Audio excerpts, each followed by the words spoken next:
Hola y bienvenidos a un nuevo video acerca de la revisión del libro Physical Chemistry for the Biological Science.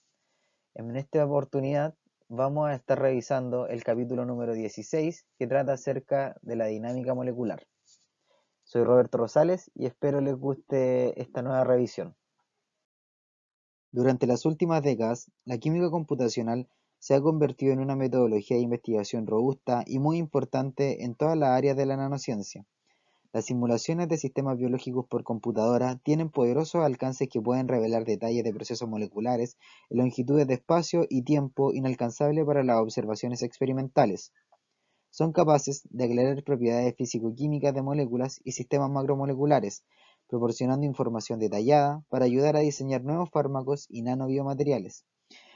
Este estilo de técnica ha visto masificado su uso y se han vuelto muy populares en medicina, química de materiales, bioquímica, biofísica y, como no, en bioinformática.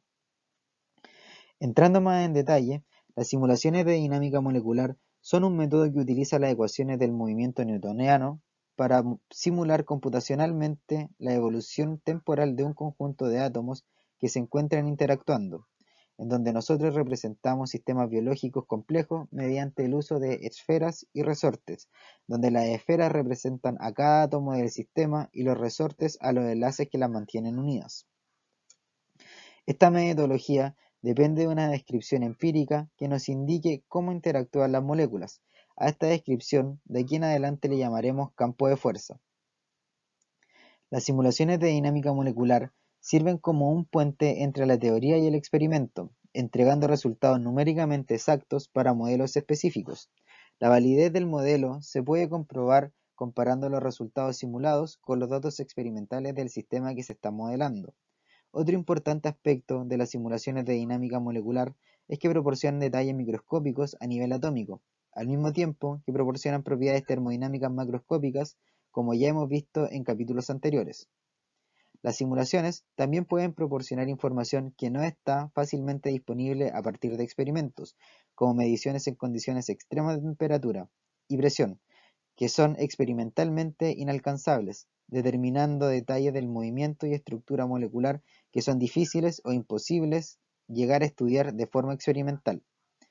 La importancia de las simulaciones moleculares fue reconocida por el Premio Nobel del 2003 en el área de química, que se otorgó a Martin Karplus, Michael Levitt y Ariel Schwarzschild por su trabajo pionero en el modelado por computadora de sistemas biológicos complejos. La descripción completa de un sistema biológico requiere la solución de la ecuación de Schrödinger para todos los electrones y núcleos de los átomos, pero este tipo de simulaciones no son prácticas en la realidad, ya que son muy difíciles de alcanzar computacionalmente. Se requiere es un costo computacional muy elevado el que nos permite poder hacer estos cálculos, lo que es prácticamente imposible en estos momentos, aunque quizás en algunos años, con la ayuda de la computación cuántica, podamos llegar a este tipo de desarrollos, pero por ahora nos queda esperar. Aunque actualmente se cuenta con algunas aproximaciones que, a decir verdad, funcionan bastante bien. En este sentido, usamos la aproximación de Born-Oppenheim, quien desacopla el movimiento de los electrones de los núcleos, esto debido a que los electrones se mueven mucho más rápido que los núcleos debido a la diferencia de masa. Los electrones son mucho más livianos, por decirlo de una forma. De acuerdo con la aproximación de Born-Oppenheimer, al ser la masa del núcleo mucho mayor que la de los electrones, su velocidad es correspondientemente más pequeña. De esta forma, el núcleo siente a los electrones como si fueran una nube de carga, mientras que los electrones a los núcleos como si estuvieran estáticos. De esta forma, los electrones se adaptan instantáneamente a cualquier posición de los núcleos en el momento deseado. Por otro lado, para describir el movimiento nuclear, se necesitaría una descripción completa de la superficie de energía potencial sobre la que se mueven los núcleos. Pero, en lugar de generar esta superficie de energía potencial resolviendo repetidamente la ecuación electrónica de Schrödinger, que vuelvo a decir es computacionalmente muy costosa, la superficie de energía potencial a menudo se representa mediante un campo de fuerza de mecánica molecular que puede verse como una forma funcional analítica que se aproxima a la superficie. La descripción de mecánica cuántica del movimiento nuclear en la superficie de energía potencial la llamaremos simulación de dinámica molecular, o como la conocemos mayormente, cálculos QM, y la descripción clásica del movimiento nuclear la llamaremos dinámica molecular clásica, o cálculos MM. Si la evolución temporal del sistema no es de interés, sino que solo se desean propiedades promedio o energéticamente estables, entonces el sistema también puede describir el enfoque de Monte Carlo, el que comentaremos más adelante. A lo largo de esta revisión, estudiaremos herramientas que permiten realizar simulaciones de dinámica molecular de sistemas biológicos y comentaré el tipo de información que se puede obtener de tales simulaciones. Partiré describiendo cómo se utilizan los campos de fuerza de mecánica molecular para describir las superficies de energía potencial y para luego resumir los métodos y técnicas que se han desarrollado para simulaciones a gran escala de tiempo, como las condiciones de contorno periódica y el tratamiento de la electrostática a largo alcance, introduciendo conceptos tales como el cutoff. Una vez explicado cómo se modela el sistema, hablaremos sobre la dinámica molecular clásica y algunos de sus enfoques. Posteriormente, revisaremos metodologías híbridas que mezclan métodos de mecánica cuántica y mecánica molecular que permiten la descripción de la ruptura y formación de enlaces químicos, así como enfoques para el cálculo de energía libre de Gibbs y Helmholtz en sistemas biológicos y algunos análisis avanzados para superficies energéticas. En cuanto a la energía potencial de superficies, les puedo comentar que, en general, un campo de fuerza de mecánica molecular consta de formas funcionales y analíticas que describen las interacciones de un sistema. El campo de fuerza generalmente se ajusta a estructuras obtenidas de datos experimentales o cálculos de estructura electrónica de alto nivel para un conjunto muy pequeño de átomos, mencionados anteriormente como cálculos QM. Existen diferentes tipos de campos de fuerza, donde los enfoques más populares pueden ser los denominados Al-Atom y Coarse-Grained en cuanto a la metodología de mecánica molecular. En los campos de fuerza Al-Atom, a cada átomo se le asigna una coordenada espacial y la energía potencial se define como una suma de energías de interacción entre los átomos. Debemos recordar para este concepto el sistema esfera-resorte. Mientras tanto, en los campos de fuerza, llamados coarse grain o de grano grueso, grupos de átomos se combinan en una gran esfera y las energías de interacción se definen en términos de estos sitios en lugar de átomos puntuales para ahorrar el tiempo de cálculo y lograr explorar mucho más tiempo de simulación, entre comillas, en el mismo tiempo real que nosotros estamos simulando. En este caso tenemos, por ejemplo, la simulación del campo de fuerza a través del campo de fuerza CIRA, en donde, por ejemplo, para el aminoácido metionina vamos a tener la agrupación de varios átomos dentro de una sola esfera. En este concepto se trata de englobar lo que sería la metodología de grano grueso o coarse grain, mientras que, por ejemplo, para una metodología Al-Atom tenemos la descripción detallada de absolutamente todos los átomos para poder generar las superficies de energía potencial que necesitamos explorar. Ahora, en cuanto a la ecuación que describe la superficie de energía potencial, vamos a tener que ésta se descompone mayoritariamente en tres componentes, siendo la primera componente el potencial enlazante, la segunda componente el potencial electrostático y la tercera componente el potencial de Van der Waals. A su vez, estas mismas componentes se vuelven a descomponer, en donde vamos a tener finalmente que el potencial enlazante va a estar determinado por el estiramiento del enlace, la rotación del ángulo de enlace y la torsión también del enlace, mientras que la energía o el potencial electrostático va a estar descrito por las energías Coulomb que gobiernen las partículas que estamos estudiando y finalmente el potencial de Van der Waals que va a estar descrito por la atracción de London y la repulsión de Van der Waals. Continuando con la idea anterior, es que las principales interacciones de enlace, les vuelvo a recordar, que son el estiramiento del enlace, flexión del ángulo de enlace y rotación alrededor de los enlaces, como se muestra en la figura 16.1. En algunos casos se incluyen términos adicionales para describir deformaciones fuera del plano para sistemas planos o términos cruzados para describir acoplamientos entre los diversos tipos de interacciones de unión. Además, A veces se incluyen términos adicionales para explicar explícitamente las interacciones de enlace de hidrógeno. El estiramiento de enlaces se puede describir como si dos átomos estuvieran conectados por un resorte. La forma requerida para comprimir o estirar el resorte viene dada por el potencial de oscilador armónico descrito anteriormente en el capítulo 7. Esta ecuación es la que está actualmente remarcada con el color rojo. También es la contribución del estiramiento al potencial enlazante, donde RQ es la longitud del enlace de equilibrio y KB es la constante de fuerza del resorte. Como dato, los valores típicos de las constantes de fuerza son 600 kcal/mol para enlaces simples y 1180 kcal/mol para enlaces dobles. En base a estos valores, cambiar la longitud de enlace de 0,1 Armstrong requiere aproximadamente 3 kcal/mol de energía para un enlace simple y aproximadamente 6 kcal/mol de energía para un enlace doble. Por lo tanto, se requiere una cantidad significativa de energía para estirar o comprimir el enlace fuera de su longitud de enlace de equilibrio. Además, las energías requeridas para el estiramiento o la compresión del enlace es mayor para los enlaces dobles que para los enlaces simples. En otras palabras, los enlaces dobles son más rígidos que los enlaces simples, como esperaríamos que fuera así. Los términos de interacción de enlace-estiramiento para un enlace simple y doble están dados en la figura 16.2, en donde particularmente en la figura que corresponde a la parte izquierda vamos a tener cómo se describe el potencial para un estiramiento de enlace, en donde vamos a ver que justamente en 0 es donde va a estar la menor energía y por lo tanto es donde vamos a tener un mayor equilibrio de esta fuerza.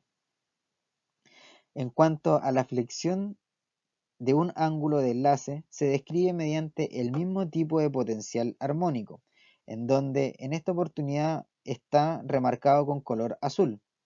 Para este caso, θ EQ es el ángulo de enlace de equilibrio y kθ es la constante de fuerza asociada. La rotación alrededor de los enlaces se describe en términos de los ángulos de torsión, como se definió un poco más arriba en la figura 16.1. En cuanto a esta parte, tenemos que en el gráfico que corresponde a la derecha, tenemos el potencial de un oscilador armónico para poder describir los ángulos que mantienen unidos a una molécula. La rotación alrededor de los enlaces se describen en términos de ángulos de torsión y estas energías de interacción están representadas por funciones periódicas con máximos y mínimos en determinadas orientaciones que dependen de la naturaleza de los enlaces. Por ejemplo, la energía de interacción torsional para la rotación alrededor de un enlace simple carbono-carbono está determinado por la ecuación encerrada en color verde, mientras que para un enlace carbono-carbono del tipo doble está dado por la ecuación encerrada en color amarillo, donde V3 y V2 corresponden a la barrera de rotación para un ángulo de 0 grados correspondientemente. Como se muestra en la figura 16.3, esta energía de interacción para un enlace simple carbono-carbono tiene tres mínimos, ya que el ángulo de torsión para la unión varía de 0 a 360 grados para todos los carbonos tetraédricos. Para el caso específico que se muestra en la figura 16.3, los mínimos corresponden a las dos conformaciones, entre varias comillas, suertudas, en ángulos de 60 y 300 grados, mientras que con 180 se tiene una conformación en estado trans. Para un doble enlace carbono-carbono, la energía de interacción torsional es la ecuación que está encerrada en color amarillo. En este caso, la energía de interacción tiene dos mínimos en 0 y en 180 grados, correspondientemente a la molécula plana en la conformación cis y trans para el caso que se muestra en la figura 16.3. Típicamente, y como dato, V2 siempre será o generalmente va a ser mayor que V3 porque se requiere más energía para rotar alrededor de un enlace doble que en comparación con el enlace simple. Hasta el momento ya hemos descrito la descomposición de la energía potencial para el potencial enlazante, que es el que mantiene las interacciones intraatómicas. Ahora pasaremos al siguiente tipo de interacciones, que son las dos componentes que nos quedan en cuanto a la ecuación de energía potencial que vimos anteriormente. Bien, además de las interacciones del tipo enlazantes, como ya les dije anteriormente, es sumamente importante destacar otro tipo de interacciones que también juegan un papel o un rol sumamente importante en los campos de fuerza y vienen dadas por los potenciales electrostáticos y las fuerzas de Van der Waals, que serían ya las últimas dos descripciones que nos faltarían para terminar con las descripciones de superficie de energía potencial. En cuanto a las interacciones electrostáticas, estas se describen en términos de cargas parciales asignadas a cada átomo. Las cargas parciales se pueden obtener a partir de cálculos de química cuántica en sistemas moleculares, como se discutió anteriormente en el capítulo octavo. Gracias, Jocelyn. Los cálculos de química cuántica proporcionan información sobre la densidad electrónica que varía según cada sistema. Para esto, se han desarrollado herramientas de análisis para asignar cargas parciales a cada átomo de manera que se reproduzca el potencial electrostático de la mecánica cuántica mientras se mantiene la carga general correcta de la molécula en cuestión. En la figura 16.4 se muestra un ejemplo de las cargas atómicas parciales del aminoácido fenilalanina. Estas cargas atómicas parciales también se pueden utilizar para calcular el momento dipolar de una molécula, lo que proporciona una indicación de su polaridad. Los términos de interacción que involucran explícitamente los momentos dipolares y momentos de orden superior generalmente no se incluyen en los campos de fuerza, sino que estos efectos se incorporan a través de las energías de interacción entre las cargas atómicas puntuales. La energía de interacción electrostática para dos cargas Q1 y Q2 separadas a una distancia r viene dada por la ecuación de potencial electrostático, que es la ecuación que está remarcada en este lugar. Bueno, es donde está saliendo ahora la flecha. En esta ecuación vamos a tener que 332 es una constante que convierte la energía en kilocalorías mol cuando las cargas se dan en unidades de carga electrónica y la distancia se da en unidades de Armstrong, o sea, 10 elevado a la menos 10 metros. Esta energía de interacción es atractiva para átomos con carga distinta o con signo opuesto y repulsiva para pares de átomos con carga del mismo signo, como se muestra en la figura 16.5. La energía de interacción electrostática se obtiene sumando todos los pares de átomos del sistema, excepto los excluidos debido a las interacciones de enlace. Cuando las dos cargas están separadas por un medio, como un disolvente, con constante dieléctrica D, la interacción electrostática de la ecuación anterior se divide por esta constante dieléctrica, que es una unidad en el vacío, proporcional aproximadamente es de 80 para el agua. En otras palabras, la constante dieléctrica por la que debemos dividir, si es que el disolvente que tenemos es agua, va a ser de 80. Y esta tenemos que nosotros dividirla o multiplicarla abajo en el denominador, tenemos que multiplicarla por el radio. En otro caso, tenemos que esta constante dieléctrica es de aproximadamente 2 para los hidrocarburos líquidos apolares. En los campos de fuerza al átomo o de todos los átomos, típicamente suponen que la constante dieléctrica es la unidad porque los efectos del medio se incluyen explícitamente a través de interacciones interatómicas. En algunos casos, las simulaciones moleculares no incluyen moléculas de agua explícita, sino que tratan el disolvente acuoso como un continuo dieléctrico con la constante dieléctrica del agua, que recordemos es 80. Dichos tratamientos son computacionalmente más rápidos, es decir, algunas que no toman en consideración esta constante dieléctrica, ya que los cálculos se van a ir simplificando, pero no pueden describir lamentablemente ciertos fenómenos, como interacciones específicas de enlace de hidrógeno entre moléculas del solvente y las biomoléculas, o sea que perdemos detalle en la dinámica molecular. Por otro lado, el tratamiento de las energías de interacción electrostática, descrito anteriormente, ignora los efectos de la polarización, porque las cargas atómicas parciales debido a que éstas se fijan durante la simulación, no las podemos ver nuevamente de forma libre. En este ámbito se han desarrollado varios campos de fuerza polarizables para incluir efectos de polarización y permitir que las cargas atómicas parciales fluctúen, pero hasta la fecha siguen siendo muy costosos computacionalmente, aunque desde que se escribió este libro en el año 2015 sí se ha seguido avanzando en nuevas metodologías para poder llegar a resolver este tipo de problemas en la energía potencial.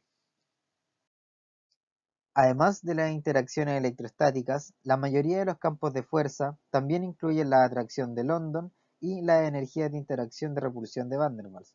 Aclarar que estas dos en conjunto, la energía de atracción y repulsión, es la denominada como fuerza de interacción de Van der Waals, mencionada más adelante en cuanto a la ecuación de energía potencial.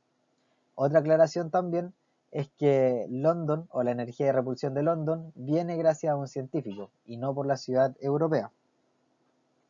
Bien, con esto ya dicho, ahora continuamos diciendo que la energía de atracción de London es un fenómeno mecánico cuántico que surge de las fluctuaciones en la distribución electrónica.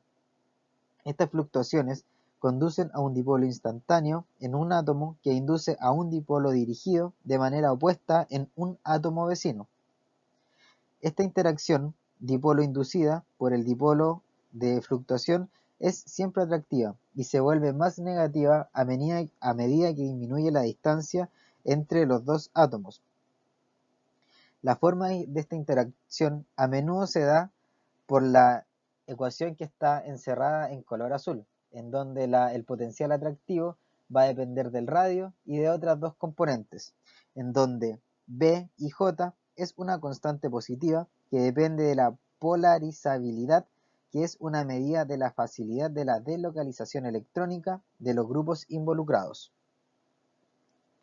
Por otro lado, la energía de repulsión de Van der Waals refleja las repulsiones esféricas entre todos los átomos o moléculas a distancias cortas. El origen de esta interacción también es mecano-cuántico, ya que dos electrones no pueden ocupar un solo orbital electrónico. Se han utilizado varios modelos simples diferentes para describir la repulsión de Van der Waals. En el modelo de esfera dura, uno de los más utilizados actualmente, la interacción entre dos átomos es cero hasta que entran en contacto, momento en el que la energía de interacción llega al infinito. Este modelo se puede entender imaginando dos bolas de pool que no se sienten entre sí hasta que chocan, momento en el que experimentan una fuerte colisión y se desvían en diferentes direcciones. Se da un modelo más realista mediante una ecuación que está representada por la ecuación encerrada en color rojo, en donde el potencial de repulsión también va a depender del radio y de otras dos constantes, particularmente, del radio y otra constante, en donde A y J es una constante positiva que dependerá de la eficiencia de los tamaños de los átomos. La energía de interacción de Van der Waals se define como la suma de las dos energías de interacción de atracción de London y repulsión de Van der Waals, como les había comentado anteriormente. Esta energía de interacción se denomina también potencial de Lennard-Jones, debido a que las potencias de la distancia en los denominadores, debido a la potencia de los denominadores, están en ambos términos. A menudo está escrito de la forma en la que aparece la ecuación encerrada en color amarillo, en donde la energía de Lennard-Jones estará elevada a la potencia 12, mientras que la energía de atracción estará elevada a la potencia sexta. Para esto se va a terminar restando el potencial de repulsión menos el potencial de atracción. En este caso, y yendo un poco más en el gráfico, se tiene que la figura 16.6 representa un potencial de interacción que es la suma de la interacción atractiva de London y la interacción repulsiva de Van der Waals. En distancias cortas, el término repulsivo domina porque se describe por una potencia más alta de 1 partido en R. lo que resulta en una región fuertemente repulsiva de potencial positivo a distancias pequeñas. A distancias más grandes, la interacción atractiva domina, lo que resulta en una región atractiva con energía de interacción negativa cuando el potencial se acerca a cero. A distancias intermedias, las interacciones atractiva y repulsiva se contrarrestan, y el mínimo de la curva corresponde a una fuerza neta de cero debido a este equilibrio, en donde vamos a tener que la línea continua va a representar el potencial total o la energía de Lennard-Jones. En la simulación de sistemas biológicos basados en campos de fuerza mecánico-moleculares, el usuario debe ingresar la topología de la biomolécula para indicar los tipos de átomos y el patrón de enlace que identifica qué átomos están enlazados entre sí. Dependiendo de la topología, las interacciones de unión que comprenden el estiramiento, la flexión y la rotación de un ángulo se definen para el sistema. Normalmente, la topología es fija, por lo que no se permiten que los enlaces se rompan y se formen. A cada átomo también se le asigna una carga parcial para describir las interacciones electrostáticas, así como los parámetros de Van der Waals. Toda esta información se utiliza para generar la superficie de energía potencial que depende de las coordenadas atómicas para cada uno de los átomos que comprenden el sistema biológico completo que está en estudio.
Los campos de fuerza de mecánica molecular pueden utilizarse para identificar las conformaciones de mínima energía de los sistemas biológicos mediante este enfoque. Este tipo de cálculos se pueden utilizar para realizar análisis estructurales, modelar la energía de pequeños cambios conformacionales y examinar cómo las moléculas interactúan entre sí. Es importante recordar que nosotros intentamos buscar un mínimo energético, por ende, un mínimo en la superficie de energía potencial se definirá con las fuerzas igual a cero y las segundas derivadas deberán ser positivas a lo largo de todas las coordenadas, que sería donde estamos minimizando la función de energía. En otras palabras, vamos a ir a buscar la primera derivada igual a cero y la segunda derivada, evaluando el punto crítico, va a tener que ser mayor a cero o positivo para nosotros decir que vamos a tener un mínimo en esa región. Debido a la alta densidad de los sistemas biológicos, existen muchos mínimos locales en los que un sistema puede quedar atrapado. Es difícil determinar si un mínimo particular es un mínimo global. Por ejemplo, en este gráfico nosotros tenemos que particularmente el punto de color azul está ahora enfrascado en un mínimo, el que quizás le va a costar mucho poder sobrepasar, entonces difícilmente nosotros vamos a poder llegar a explorar el mínimo energético real del sistema. Entonces, este es uno de los problemas actuales que se tienen en dinámica molecular, aunque tampoco tan actuales, ya que también hay bastantes métodos que están bien enfocados en cómo determinar o cómo poder resolver este tipo de encrucijadas. Por otro lado, a menudo se utilizan simulaciones de dinámica molecular o Monte Carlo, en donde se puede explorar la superficie de energía potencial de forma más amplia. La diferencia es que este enfoque no está en una determinación temporal, o sea que no hay una temporalidad entre cada una de las estructuras que se están obteniendo a partir de esta metodología. Particularmente, volveremos a lo que aborda esta sección, que es el atraque molecular, o mejor conocido como docking, en donde lo que intentamos es elucidar el modo de unión de algún complejo biológico, en donde tenemos, por ejemplo, proteína ligando, proteína-proteína, proteína ácido nucleico, etcétera, etcétera. En este caso, la atención se centra en la energía de interacción entre dos moléculas. Esta energía de interacción se calcula restando la energía de las moléculas individuales de la energía total del sistema en el que interactúan las dos moléculas. Por ejemplo, en general, la geometría de las moléculas individuales y el sistema total se optimizan para minimizar la energía total del sistema. En algunos casos, las moléculas se mantienen rígidas en donde se puede perder detalle debido a la flexibilidad tanto de la proteína como del ligando u otro componente biológico que juegue algún papel importante en la unión. Por lo general, estos enfoques minimizan la energía en general, en lugar de ir a buscar la energía libre de Gibbs o de Helmholtz, por lo que no incluye los efectos entrópicos, aunque también se han desarrollado métodos para incluir este tipo de magnitudes termodinámicas. Por ejemplo, en esta figura se puede ver que se hizo un docking particularmente de esta proteína, que es una proteasa, contra otra macromolécula que es la integrina. Entonces, ¿qué es lo que se hizo? A través de un método de de docking molecular o de docking proteína-proteína, se buscó el sitio de unión específico donde donde se estaban uniendo estas dos proteínas, determinando que el casco de la integrina era donde se producía la interacción entre ambas proteínas. Avanzando en la revisión de este capítulo, pasamos ahora a las simulaciones de gran escala. Dentro de la simulación molecular, el ejemplo más simple que se puede realizar es la simulación de una caja llena de moléculas de agua explícitas. Otro ejemplo un poco más complicado es la simulación de una proteína rodeada por cientos o incluso miles de moléculas de agua. Y aún, un ejemplo más complejo sería pensar en la simulación de proteínas de membrana, en donde habría que considerar tanto los átomos que involucran a la proteína, a las moléculas de agua y a la membrana como tal. Este tipo de simulaciones se debe tener un cuidado especial, ya que el tratamiento de los límites es de gran importancia, porque una gran fracción de átomos se encuentra en la superficie y por lo tanto experimentan una diversidad mayor de fuerzas que interactúan con ellos, haciendo una comparación directa con los átomos que se localizan más en el centro. En este ámbito, el enfoque más popular para tratar las interacciones a gran escala es utilizar condiciones de contorno periódica, o también conocidas como condiciones de borde periódico.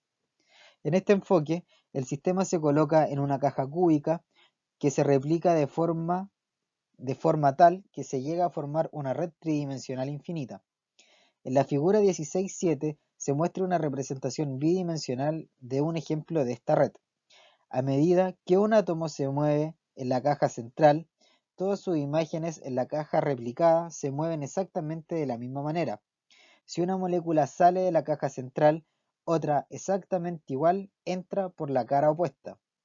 Este enfoque se basa en el supuesto que las propiedades de un sistema relativamente pequeño e infinitamente periódico son las mismas las que en las condiciones de un sistema macroscópico.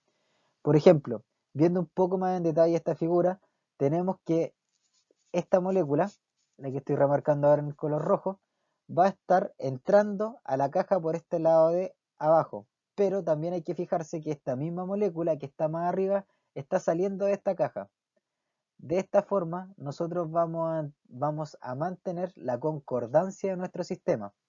De otro modo, también podemos ver que tenemos una molécula, vamos a llamarlo molécula, que está entrando por la parte, va a estar entrando de derecha a izquierda en la caja central, mientras que hay otra molécula que es exactamente igual, que va a estar saliendo de derecha a izquierda también. Entonces, de esta forma, al igual que en el ejemplo anterior, nosotros vamos a tener la concordancia total del sistema, considerando que, como había dicho antes, vamos a solamente tomar en cuenta la caja central como la caja de referencia para poder hacer todo este tipo de deducciones o de cálculos. Dicho de otra forma. Bueno, otro importante concepto para introducir con respecto al manejo de las interacciones moleculares en términos de interacciones no vinculantes es imponer un límite esférico a las interacciones entre pares de átomos, donde la interacción se establece como cero en un radio de corte especificado, llamando también a esto como cutoff, por si acaso. Bueno, generalmente este puede ser entre un radio de 10 a 12 Armstrong, donde ya nos aseguramos de que no haya interacción entre un átomo hipotético A y un átomo hipotético B, a una distancia R especificada. Esto se debe a que para un sistema grande de n partículas hay n partido por n por n-1 partido en 2 pares únicos de átomos, y considerando que esto se debe evaluar a cada frame de la simulación o a cada fotografía de la simulación, esto es sencillamente grotesco computacionalmente. Son demasiados cálculos los que se deberían terminar realizando si es que no pusiéramos este tipo de límites para poder hacer los cálculos de interacciones. Bueno, las interacciones de Van der Waals, dichas anteriormente, son de corto alcance en el sentido de que se acercan a cero con relativa rapidez a distancias pequeñas. Por lo tanto, estas interacciones generalmente se pueden truncar en un radio de corte de aproximadamente 10 a los 12 Armstrong, como les había comentado antes. Es decir, si nosotros tenemos una molécula A y una molécula B, si pasamos estos 10 a 12 Armstrong, ya no vamos a tener ninguna fuerza que vamos a tener como significativa para poder sumarla a su ecuación de energía potencial. Sin embargo, un corte repentino de estas interacciones no unidas puede conducir a discontinuidades en la energía potencial y las fuerzas, lo que lleva a inestabilidades numéricas en las simulaciones de dinámica molecular. Por esta razón es que hay que tener mucho cuidado. Como resultado, el uso de puntos de corte para interacciones electrostáticas puede dar lugar a errores importantes en las simulaciones a gran escala. Un enfoque matemáticamente riguroso para simular las interacciones entre los iones y sus imágenes periódicas es el método de la suma de Edwald, que lleva el nombre de Paul Peter Edwald, un físico y cristalógrafo alemán. En este método, la suma de las interacciones de largo alcance se convierte en las sumas que pueden tratarse como interacciones de corto alcance con los puntos de corte que ya habíamos mencionado anteriormente. Como comentario, y para no dejarlo fuera de esta interesante discusión, es que es importante considerar que existen diferentes formas de representar un conjunto o un sistema biológico, en donde tendremos conjuntos microcanónicos, o también conocidos como NBE, en donde se mantiene el número de partículas, el volumen y la energía constantes. También tendremos un conjunto canónico, también conocido como NBT, en el que vamos a tener tanto el número de partículas, el volumen y la temperatura constantes. Y finalmente vamos a tener el conocido isotérmico isobárico, o también NPT, en donde vamos a tener el número de partículas, vamos a tener la temperatura y la presión constantes. que actualmente, según mi apreciación, es el más utilizado en cuanto a los cálculos de dinámica molecular. Una interesante discusión es que en todos estos casos el número de partículas se mantiene constante, y porque no veremos aparecer o desaparecer ningún reactivo o producto como lo sería en una reacción química. Es decir, no vamos a ver que se forme algún producto o se degrade algún reactivo en este tipo de simulaciones, por ahora. Y este tipo de simulaciones me refiero a las que comprenden a la mecánica molecular. Bien, este tipo de dinámicas moleculares nos proporciona información tal como las propiedades macroscópicas y termodinámicamente promediadas. La dinámica molecular también proporciona información sobre la evolución temporal y las fluctuaciones del sistema a nivel atómico, así como también todas las interacciones que sean más importantes o relevantes para estudiar el sistema.